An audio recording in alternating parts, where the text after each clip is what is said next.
some of the young players coming up through the minor leagues and building up the value of a Jeff Hoffman to get a Tulowitzki. But if I was going to take the other side of things, which I can see it a little bit, is that, and I've heard the criticism towards him being, he's a fantasy manager. He can acquire assets. He can get certain players, but he can't build a team because the question marks surrounding this team going into the season was pitching. It was not a surprise to anybody that this team had trouble pitching first half of the season. It has not been addressed, and still this team is looking for pitching.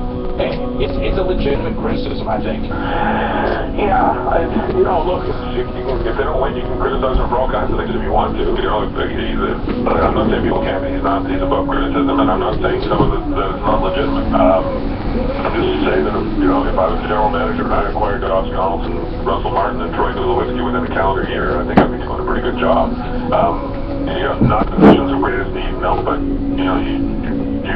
you're great guys, in the prime of their career, who are elite players. The Toronto Blue Jays have, what have they ever had? Again, arguably one of the best catchers in baseball, one of the best shortstops in baseball, one of the best third basemen in baseball. I would say never. That's not, he's not doing this for his own amusement. And, again, I understand, pitching. And, that's, we would have had that same conversation in November and in January and in March. Again, I think he knows that as well, but I think these opportunities for an organization would have been hard for anybody to turn down.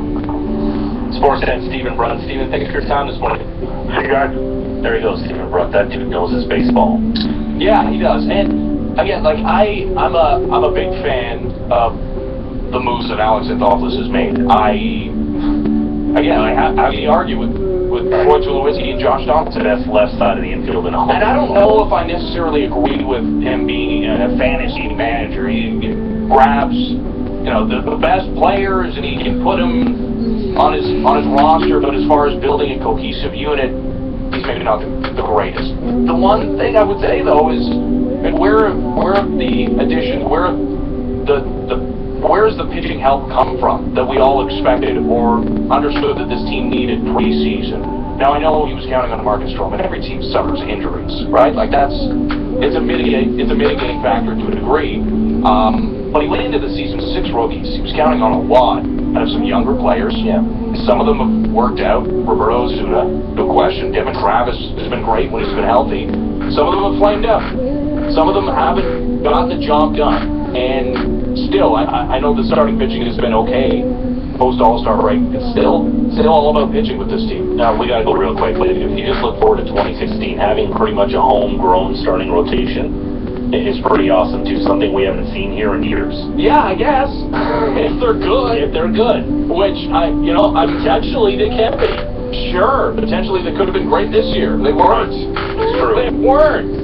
Daniel Norris potentially could have been a Cy Young Award winner. They sent down Stroman, had a pretty down in March. This is brought to you by Jack Lane's Hangry Moment. If you pick between pizza or tacos, you pick pizza for sure. But instead of either, you got boiled cauliflower because your doctor said you can't have any more fun ever again. Just grab a bag of Jack Lane's beef jerky. Feed that wild side. Straight ahead, your chance to win some Blue Jays and Twins tickets. And we'll tell you about an LA Dodger who has to squeeze it. It's all straight ahead. Steve Blundell and Company, George Russick, Ben Ennis, Sportsnet 590 The Fan. Now on Sports Radio.